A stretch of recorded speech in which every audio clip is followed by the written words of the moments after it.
నాగర్ కర్నూలులో కుల వివక్ష అత్యంత దారుణమని అన్నారు బీసీ సంక్షేమం జాతీయ అధ్యక్షుడు ఆర్ కృష్ణయ్య.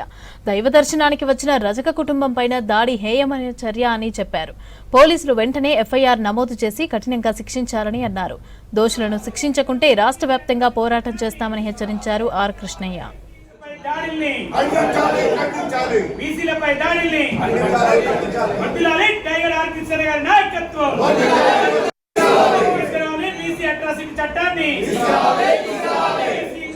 రెండేళ్ల పిల్లల్ని చంపడం అంటే దౌర్జన్యం చేయడము, అది నిజంగా ఎంత కర్కశము, ఎంత క్రూరత్వము, అమానుషము. బుద్ధుడు పుట్టిన నేలనా ఇది? గాంధీ పుట్టిన దేశమా ఇది?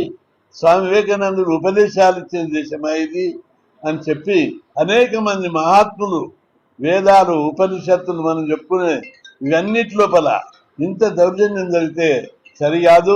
ముఖ్యమంత్రి గారు ఈ సమస్య మీద ప్రత్యేక శ్రద్ధ తీసుకోవాలి.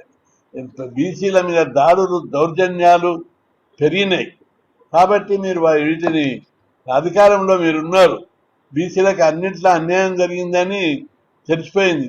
నేను కులతత్వం మీద మాట్లాడతలేను. ఈ పేద కులాల మీద, పేద వర్గాల మీద అన్యాయం జరుగుతుంది, దౌర్జన్యాలు జరుగుతుంది, దాడులు జరుగుతున్నాయి. వాటిని మీరు ఉపసంహరించుకోకపోతే, అరికట్టకపోతే రాష్ట్రంలో తిరుగుబాటు తప్పదని చెప్పి హెచ్చరిస్తున్నా. అత్యంత వెనుకబడిన కులాల మీద పెద్ద ఎత్తున దాడులు జరిగినాయి.